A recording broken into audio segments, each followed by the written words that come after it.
நீங்கள் எப்படி எப்பொழுது எம்ஜிஆர் போல தனித்து நின்று வெற்றி பெற முடியவில்லையோ, உங்களுடைய வலிமையை காட்ட முடியவில்லையோ, அப்பொழுது நீங்கள் இன்னொருவரோடு சேர்ந்து செயல்படுவதன் மூலம்தான் உங்களுக்கு நிலைபேறு கிடைக்கும். You will have your survivor. இல்லைன்னா யூ வில் பி ஃபினிஷ்ட். இந்தியாவில் ஊழல் செய்தவர்களுடைய எண்ணிக்கை ஒரு 50,000 இருக்கும். இந்த சட்டத்தால் அதை செய்ய முடியவில்லை என்றால் அதை நான் மாற்றி அமைப்பேன் என்று விஜயால் மாற்ற சொல்ல முடியுமா?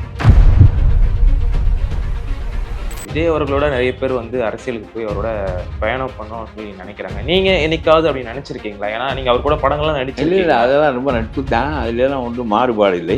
இவர் தொடக்க நிலையிலேயே இவர் வந்தவுடன் திண்டிவனம் தேர்தலில் நின்றிருக்க வேண்டும். தன்னுடைய வலிமை என்ன என்று இந்த மக்களுக்கு காட்டியிருக்க வேண்டும். எல்லா கட்சியும் கூட்டணிக்கு வந்திருப்பாங்க. இப்பொழுது நீங்கள் 10-12% ஓட்டு வாங்கி தோற்று விட்டால் you will be finished in politics. அப்புறம் தொடர்ந்து கட்சி நடத்த முடியாது. ஒன்றால் அடுத்த 5 வருஷத்துக்கு ஒரு எதிர்கட்சி அவரால் செயல்பட முடியாதுன்னு நினைக்கிறீங்க? முடியாது. இவர் எதிர்கட்சி அரசியலே இல்லையே. இவர்தான்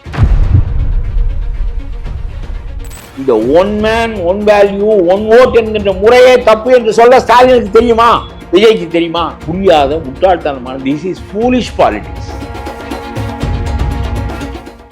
சார், எனக்கு ரொம்ப நாளாக ஒரு கேள்வி இருக்கு. விஜய் அவர்களோட நிறைய பேர் அரசியலுக்கு போய் அவரோட பயணம் பண்ணோம் சொல்லி நினைக்கிறாங்க. நீங்க என்னைக்காவது அப்படி நினைச்சிருக்கீங்களா? ஏன்னா நீங்க அவர் கூட படங்கள்லாம் நடிச்சிருக்கீங்க. இல்லை, அதெல்லாம் ரொம்ப நட்பு தான். அதுலாம் ஒன்றும் மாறுபாடு இல்லை. ஆனால் என்னுடைய கருத்து, இவர் தொடக்க நிலையிலேயே இவர் வந்தவுடன் திண்டிவனம் தேர்தலில் நின்றிருக்க வேண்டும். தன்னுடைய வலிமை என்ன என்று இந்த மக்களுக்கு காட்டியிருக்க வேண்டும். எல்லா கட்சியும் கூட்டணிக்கு வந்திருப்பான். அது எம்ஜிஆர் செய்தார். எடுத்தவுடன் திண்டுக்கல்லில் நுழைந்து விட்டார். 3 கட்சியும் பெற்ற வாக்கை விட தான் ஒருவன் கூடுதலாக பெற்றார். 3 கட்சியும் சேர்ந்து 49 இடம், இவர் 51 பங்கு இடம். 100 நாள் ஓடுகிற கட்சி, 100 நாள் படம் போல என்று சொன்ன கருணாநிதி 3வது இடத்துக்கு போய்விட்டார். காமராஜர் 2வது இடத்தில் இருந்தார். ஒரு எதிரியை 3வது இடத்திற்கு. இப்பொழுது அவர் அப்படித்தான் பேசுகிறார். நான் தான் வெற்றி பெறுவேன், திமுக அவுட், ஏடிஎம்கே அவுட் என்று பேசுகிறார். எம்ஜிஆர் காட்டினார். அதனாலே பல பேர் அவரோடு கூட்டு சேர்ந்தார்கள். நீ காட்டவில்லையே, கையை திறந்தால் ஒன்றுமில்லை என்று தெரிந்துவிடும் என்று பயந்தாயே, உனக்கு யோசனை சொன்ன முட்டாள், உன்னுடைய கையில் பலம் இருக்கிறது என்று காட்டு என்று சொல்லவில்லையே. 2 இடைத்தேர்தல் வந்ததை நின்று காட்ட வேண்டியதானே? ஒன்றும் நடக்கவில்லை. அதற்கு பிறகு நீயாக சொல்லிக் கொள்ளுகிறாய், தமிழ்நாடு என் பக்கம் இருக்கிறது, 30% வாக்கு என் பக்கம் இருக்கிறது. 30% இருக்கிறதா 10% இருக்கிறதா யாருக்கு தெரியும்? எப்படி நம்பி உன்னோடு வருவான்? நான் அவரிடம் என்னுடைய கருத்தை கேட்கின்றவராக இருந்தால், இந்த தேர்தலில் நீங்கள் எப்படி எப்பொழுது எம்ஜிஆர் போல தனித்து நின்று வெற்றி பெற முடியவில்லையோ, உங்களுடைய வலிமையை காட்ட முடியவில்லையோ, அப்பொழுது நீங்கள் இன்னொருவரோடு சேர்ந்து செயல்படுவதன் மூலம்தான் உங்களுக்கு நிலைபேறு கிடைக்கும். You will have your survivor. இல்லைன்னா யூ வில் பி ஃபினிஷ்ட். ஆகவே இந்த தேர்தலில் அதிமுக கூட்டணியோடு சேருங்கள். ஒரு 10-12% வாக்கு அவர்களுக்கு பயன்படும். ஒரு 50-60 இடங்கள் கேட்டால் அவர்கள் கொடுப்பார்கள். திமுக உறுதியாக தோற்றுவிடும். பிறகு நீங்கள் உங்களுடைய எதிர் அரசியலை தொடங்கி திமுகவை அழித்து விட்டு அதிமுகவுக்கு மாற்றாக உருவாகி அடுத்த தேர்தலில் நீங்கள் முதலிடத்தை பெறுவதற்கு முயலுங்கள். இதற்குள் உங்களுக்கு அனுபவங்கள் ஏற்படும் என்பதுதான் என்னுடைய கருத்து. அப்படியெல்லாம் இல்லாமல் எடுத்தவுடனே நான் முதலமைச்சராக வருவேன் என்று இந்த காசுக்கு கூலிக்கு வேலை செய்கிறவன் சொல்கிற யோசனையெல்லாம் கேட்டு இதோடு முடிந்து போய்விடுமே. இப்பொழுது நீங்கள் 10-12% ஓட்டு வாங்கி தோற்று விட்டால் you will be finished in politics. அப்புறம் தொடர்ந்து கட்சி நடத்த முடியாது. ஒன்றால் அடுத்த 5 வருஷத்துக்கு ஒரு எதிர்கட்சி அவரால் செயல்பட முடியாதுன்னு நினைக்கிறீங்க? முடியாது. இவர் எதிர்கட்சி அரசியலே இல்லையே. இவரிடம் எந்த கருத்து இவர் சொல்லியிருக்கிறார்? தீய சக்தி, தூய சக்தி, இவன் பாயாசம், அவன் பாசிசம், இதுதான் பேசியிருக்காரு. இந்த வசன கர்த்தாக்கள் எழுதி கொடுக்குற வசனங்களைத்தான் பேசுகிறாரே தவிர, எதனால் 50 ஆண்டுகளாக தமிழ்நாட்டில் இத்தனை கட்சிகளும் ஊழலுக்கு எதிராக போராடியும் ஏன் ஊழலை ஒழிக்க முடியவில்லை என்பதற்கு நான் விடை சொல்கிறேன். திருடன் கையிலே சாவியை கொடுத்து விட்டார்கள் அரசியல் சாசனம் எழுதியவர்கள். மாநில அரசாங்கத்தின் கையிலே போலீஸ் இருக்கிறது. போலீஸ் தான் வழக்கு பதிவு செய்ய வேண்டும். போலீஸ் எப்படி நேருவின் மீது வழக்கு பதிவு செய்யும்? சர்க்கார் வக்கீல் தான் வாதாட வேண்டும். இவர் நியமித்த சர்க்கார் வக்கீல் கட்சிக்காரன், அவன் எப்படி நேருவுக்கு எதிராக வாதாடுவான்? ஆகவே இந்த அமைப்பே மாற்ற வேண்டும். 30 ஆண்டுகளுக்கு ஒவ்வொரு வழக்கம் நடக்கிறது. 4 பேர் 2 பேர் தான் பாதிக்கப்பட்டிருக்கிறார்கள். இந்த சின்னம்மா, சவுட்டாலா, லாலு பிரசாத், இது மாதிரி 4 பேரை தவிர வேறு யாரும் தண்டிக்கப்படவில்லை. இந்தியாவில் ஊழல் செய்தவர்களுடைய எண்ணிக்கை ஒரு 50,000 இருக்கும். அதில் 5 பேர் தான் பாதிக்கப்பட்டிருக்கிறார்கள். இந்த சட்டத்தால் அதை செய்ய முடியவில்லை என்றால் அதை நான் மாற்றி அமைப்பேன் என்று விஜயால் மாற்ற சொல்ல முடியுமா? என்ன இந்த சட்டத்தினுடைய குற்றம்? உங்களுக்கு புரியவில்லை. ஸ்டாலினுக்கும் புரியாது. 39 பாராளுமன்ற இடங்கள் 32ஆக நமக்கு குறைகின்றன. உத்தரப்பிரதேசத்துக்கு 130ஆக கூட போகிறது.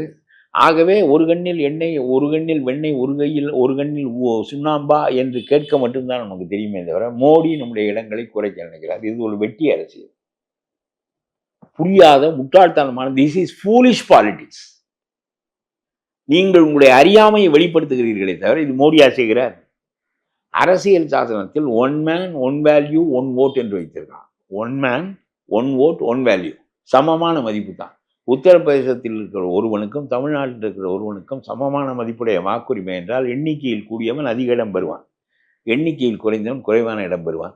இந்த முறையே சரியற்றது என்று ஆரம்பத்தில் சொல்ல உங்களுடைய அண்ணாவால் முடியவில்லை, உங்களுடைய பெரியாரால் முடியவில்லை. உங்களுடைய கட்சி ஆரம்பித்து இன்றைக்கு வரையிலும் உங்களுக்கு அதை பேச தெரியவில்லையே. 40 இடமாக இருந்து 39 இடமாகிற போது நீங்கள் இந்த கூச்சலை கிளப்பி இருக்க வேண்டும். இந்த கூச்சல் மோடி செய்தது என்று நீ பேசுகிறாய். புரியாத மக்களுக்கு மோடி மீது பகையை உண்டாக்குவதற்காக நீ பேசுகிறாய். இது மோடி செய்ததா? இது அம்பேத்கர் எழுதிய அரசியல் சாசனம். நம்முடைய அரசியல் நிர்ணய சபை கைதூக்கி ஆதரித்த அரசியல் சாசனம். இந்த one man one value one vote என்கின்ற முறையே தப்பு என்று சொல்ல ஸ்டாலினுக்கு தெரியுமா? விஜய்க்கு தெரியுமா? நீ ஓட்டு போராட்டம் நடத்த போகிறாய், சருக்கு போராட்டம் நடத்த போகிறாய். சரியில் என்ன குற்றம் நடந்தது? நீ அரசியல் தெரியாத இந்த ஸ்டாலின் வஞ்சகன்.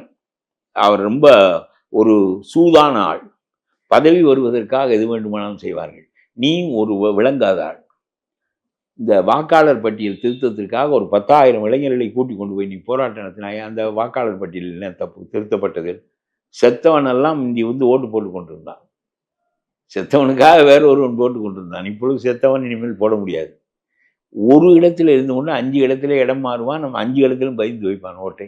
அந்த வாக்குகள் எல்லாம் நீக்கப்பட்டு விட்டன. உத்தரப்பிரதேசத்தில் 2 கோடி வாக்கு நீக்கப்பட்டிருக்கிறது. தமிழ்நாட்டில் 3.25 கோடி வாக்கு நீக்கப்பட்டிருக்கிறது. இந்தியா பூராவும் நீக்கப்பட்டிருக்கிறது. மோடி ஆளுகின்ற மாநிலங்களிலே நீக்கப்பட்டிருக்கிறது. பீகாரில் நீக்கப்பட்டது. ஆனால் நீ சொல்லுகிறாய் இதில் பெரிய பித்தலாட்டம் இருக்கிறது, எங்களை தோற்கடிப்பதற்காக செய்கிறார். ஒரே வீட்டில் குளத்தூரில் 90 ஓட்டு இருக்கிறதே ஏன் என்று நிதியமைச்சர் நிர்மலா சீதாராமன் கேட்டார். ஒரு வீட்டில் எப்படி 90 ஓட்டு இருக்கும்? வேண்டிய கட்சிக்காரனை கொண்டு வந்து ஒரு விலாசத்தில் நீ பயந்து வைத்துக் கொள்கிறாய். உனக்கு தேர்தல் வருகின்ற போது வாக்களிப்பதற்காக. ஏனென்றால் நீ முக்கிய தலைவன். ஒரு 2000 வாக்குகளை இதுபோல் நீ சரி செய்வாய். இதெல்லாம் இனிமேல் முடியாது.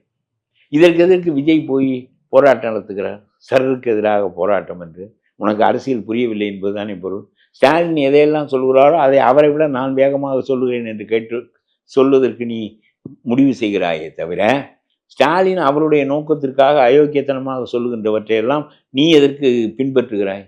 எதற்கு சருக்கு போராட்டம்? வாக்காளர் பட்டியல் இப்போ தூய்மைப்படுத்தப்பட்டுள்ளது இந்தியா முழுவதும். இப்பொழுது ஏன் பேசுவதில்லை நீங்கள்? முதலில் ஸ்டாலின் பேசினார், வாக்காளர் பட்டியல் அது பெரிய பித்தலாட்டம், மோடி எங்களுடைய ஆட்சியை கவிழ்ப்பதற்காக எங்களுடைய வாக்குரிமையை பறிக்கிறார் என்று சொன்னார். அதுதான் நீயும் சொன்னாய். அப்புறம் மழை காலத்தில் எப்படி எடுக்க முடியும் என்று சொன்னாய். அப்பொழுது இந்த குறுகிய காலத்திற்குள் அரசு அதிகாரிகள் எதை செய்து முடிப்பார்கள் என்று சொன்னாய். அப்புறம் பண்டிகை எல்லாம் வருகிறது, கிறிஸ்துமஸ் வருகிறது, அது வருகிறது, பொங்கல் வருகிறது, எப்படி உன்னால் செய்ய முடியும் என்ற எல்லாம் செய்து முடித்தார்கள். எல்லாம் ஒழுங்காகிவிட்டது. இப்போ வாயையும் முடியும் குண்டியையும் மூடி கொண்டிருக்கிறாயே ஏன் என்று கேட்கிறேன் நான். முதலமைச்சர் மூடிக்கொண்டு விட்டார், இவர் மூடிக்கொண்டு விட்டார். அந்த தப்பை மறுபடியும் சொல்ல வேண்டுமா இல்லையா மக்களிடம்? சரியான செயலை அவர்கள் செய்தார்கள். இதில் என்ன? நீக்கப்பட வேண்டியவர்கள் நீக்கப்பட்டார்கள், தூய்மைப்படுத்தப்பட்டது வாக்காளர் பட்டியல். ஆகவே இவர்கள் எல்லாவற்றுக்கும் கூச்சல் விடுவதும் மோடி தான் காரணம் என்று சொல்லும். மோடி காரணமாக இருக்கின்றவையும் உண்டு. நான் மோடியினுடைய ஆட்சி துல்லியமான ஆட்சி என்று சொல்ல வரவில்லை. அதை சொல்லுவோம். செய்தது சரியானது இருப்பதில்லை, அதையும் சொல்ல வேண்டும் இல்லையா? அதுதான் இன்றைக்கு உள்ள நிலைமை. உங்கள் நேரத்தை எங்களோட பகிர்ந்ததுக்கு ரொம்ப நன்றி சார்.